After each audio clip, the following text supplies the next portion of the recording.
lander to ground station was lost.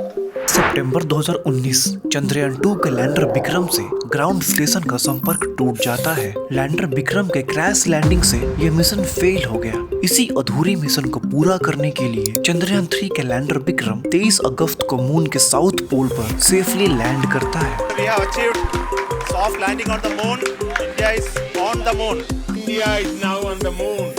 पूरी दुनिया की नजर भारत पर होती है और भारत गर्व से मून के साउथ पोल पर सॉफ्ट लैंडिंग करने वाला पहला देश बन जाता है। चंद्रयान 3 की सफलता से भारत के स्पेस मार्केट में क्या बदलाव होंगे, भारत की इकोनॉमी पर क्या असर होगा और क्या भारत 21वीं सदी की स्पेस रेस को जीत पाएगा, जानेंगे इस वीडियो में। India is the first country in the world to land a spacecraft on the south pole of the moon. Salute आपके परिश्रम को, सैल्यूट आपके धैर्य को, सैल्यूट आपकी लगन को, सैल्यूट आपकी जीवटता को, सैल्यूट आपके जज्बे को।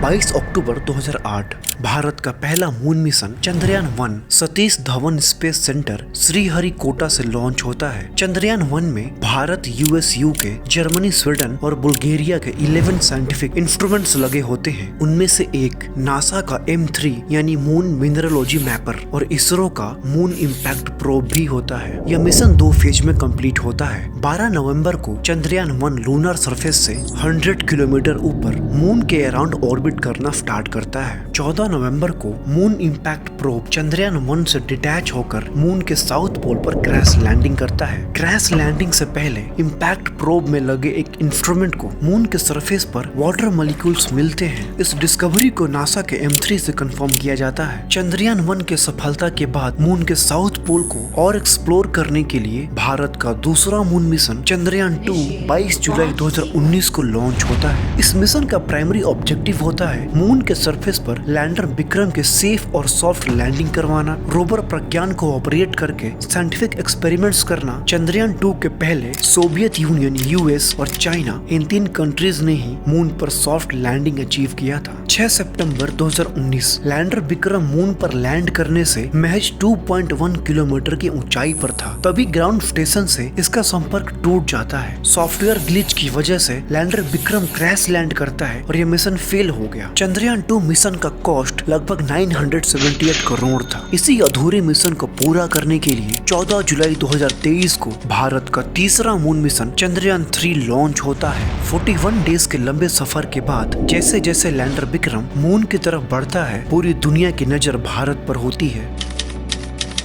लैंडर विक्रम मून के साउथ पोल पर सेफली लैंड करता है। जी हाँ, आप अपनी स्क्रीन पे देख सकते हैं।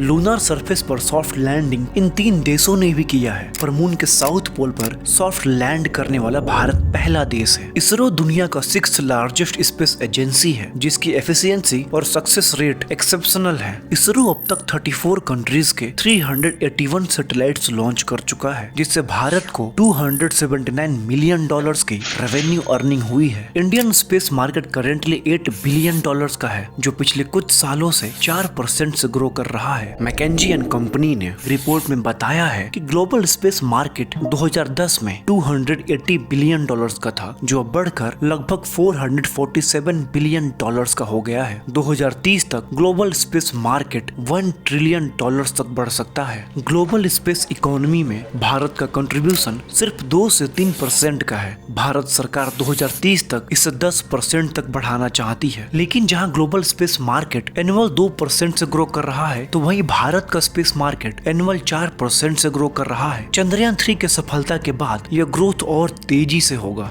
जिस तरह स्पेसएक्स, ब्लू ओरिजिन और वर्जिन गैलेक्टिक जैसी प्राइवेट कंपनीज स्पेस एक्सप्लोरेशन को बदल रहे हैं, भारत में भी ऐसी कंपनी उभर कर आए। इसके लिए 2020 में भारत सरकार ने स्पेस सेक्टर को प्राइवेट प्लेयर्स के लिए ओपन कर दिया था। इसके बाद प्राइवेट कंपनीज स्पेस सेक्टर में एंड टू एंड एक्टिविटीज जैसे रॉकेट और सैटेलाइट लॉन्च से लेकर ground station, navigation, remote sensing जैसे इंफ्रास्ट्रक्चर डेवलप और ऑपरेट कर सकते हैं। 2020 से अब तक 150 से ज्यादा स्टार्टअप्स स्पेस सेक्टर में रजिस्टर्ड हैं, जो रॉकेट और सैटेलाइट मैन्युफैक्चरिंग, एस्ट्रोनॉट्स की ट्रेनिंग फैसिलिटीज और स्पेस टूरिज्म जैसे एरियाज में काम कर रहे हैं। ये स्टार्टअप्स अब तक $250 मिलियन से भी ज्यादा फंडिंग रेज कर चुके हैं। स्पेस सेक्टर में प्राइवेट प्लेयर्स को स्ट्रीमलाइन करने के लिए भारत सरकार ने अप्रैल 2023 में इंडियन स्पेस पॉलिसी 2023 को अप्रूव किया था। Consultancy firm Arthur D little ने एक रिपोर्ट में बताया कि भारत का स्पेस मार्केट 2040 तक $40 बिलियन का हो जाएगा अगर भारत सैटेलाइट इंटरनेट सर्विसेज को बढ़ावा देता है, सैटेलाइट और लॉन्च व्हीकल्स की मैन्युफैक्चरिंग और तेजी से करता है, space mining, in space manufacturing, space tourism जैसे इनोवेटिव एरियाज में काम करता है, तो भारत का स्पेस मार्केट 2040 तक $100 बिलियन